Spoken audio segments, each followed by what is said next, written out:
This is a story that I've been putting off for a really long time, and stick to the end. It's worth it.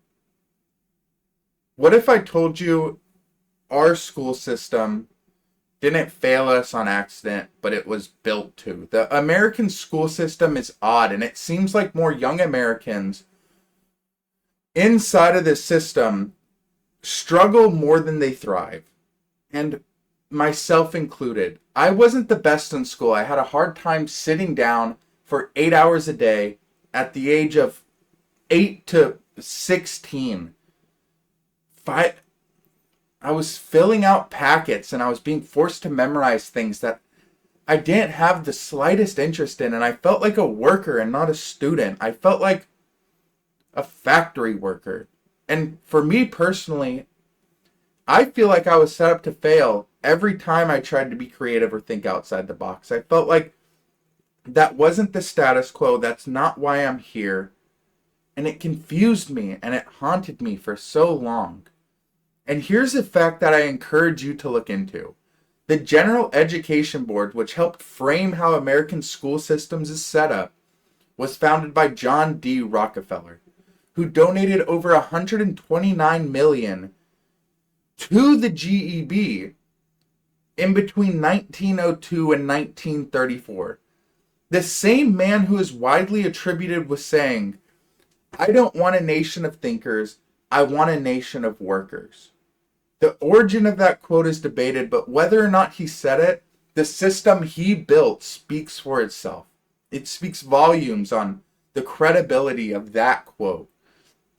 And this is unsettling to me. While doing research on this topic, it pains me that I didn't know this during my 16 plus years of schooling. And yes, this is public knowledge. An oil tycoon strategically funded the foundation of American schooling, pouring more than $100 million at that time, equivalent to billions today. And that legacy still impacts how students, especially creative ones, are boxed in, silenced, and discouraged from being free thinkers. And honestly, I think that's a huge problem, but it doesn't stop there. This kind of ideology still echoes through modern education in the US, conditioning young students to be obedient workers instead of individual original thinkers. Frederick T. Gates, Rockefeller's education advisor, said, and I quote, "In our dreams we have limitless resources, and the people yield themselves with perfect docility to our molding hands. We shall not try to make these people or any of their children into philosophers or men of learning or of science." What the heck is that? And to that quote, I simply ask why. Why are we, the everyday people, being stripped of the opportunity to think and act for ourselves and replaced with a way of thinking designed by somebody else? Why is this the norm? Why are we still doing this? I want to be a philosopher. That's why I'm making this YouTube video. I want to be able to think and ponder issues within the mind without the influence of others who want to take that ability away from me. That's how we grow as people. That's how we learn. We ask questions, we explore. That's the point of learning, is to understand by questioning. And if we don't like the answer, then we don't accept it. We just keep questioning until we prove ourselves wrong. I don't want somebody else telling me I'm wrong. I think it's broken, and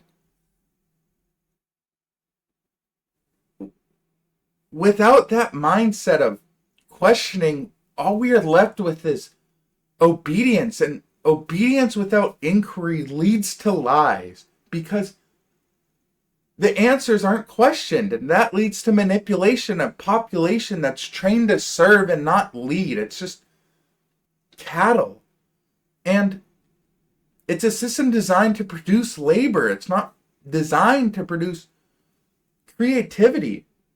And I don't know why.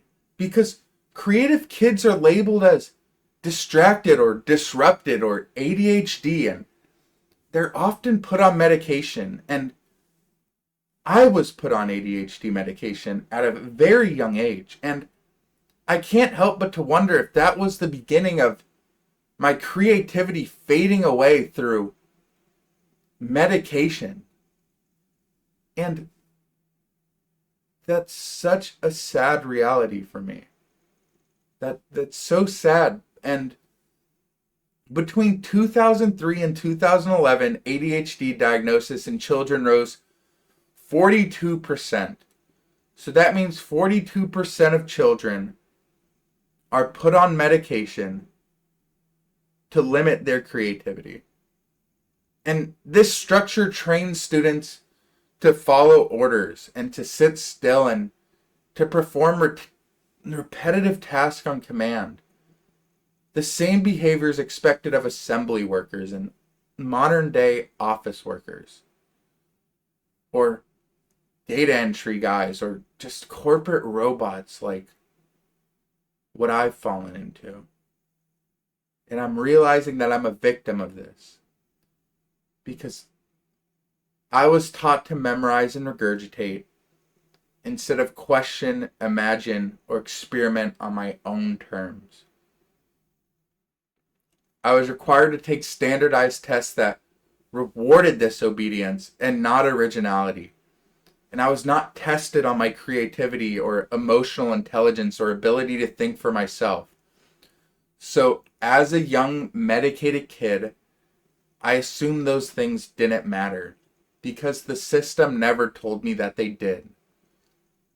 And today, kids are taught the Pythagorean theorem, and I know that's a meme, but it's true, but they're never taught how to regulate their emotions or to build a business and follow their dreams or to manage their own money. Why do you think that is? Think about it. Why is that? And the system doesn't make sense because the valedictorian wasn't the most creative person in the room. He was probably, or she was probably a very amazing person, but they weren't the most creative. They're just the best at regurgitating what the system taught them. And to end this off, this simply isn't okay. But the sickest thing of all is that there's no alternative. There's a subtle monopoly on education. Homeschooling is taboo, and even then you still need to conform to get a job that sustains you financially through a GED or a college degree.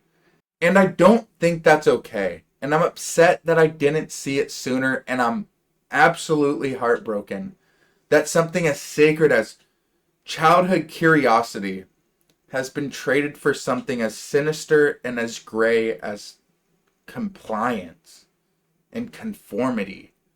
And I'm stuck watching a perfect system for the decision makers flourish while creatives like me were stripped of the chance to express ourselves during the most formidable years of our life.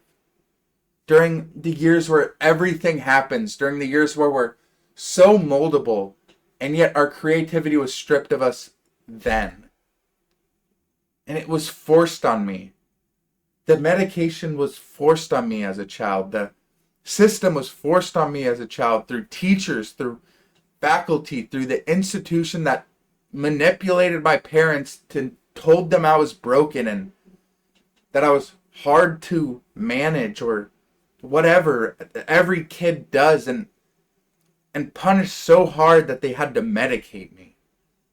And it's heartbroken that I'm seeing that trend happen over and over and over again. And this kind of educational conditioning has become the norm, stripping young minds of their natural wonder and turning them into corporate cogs.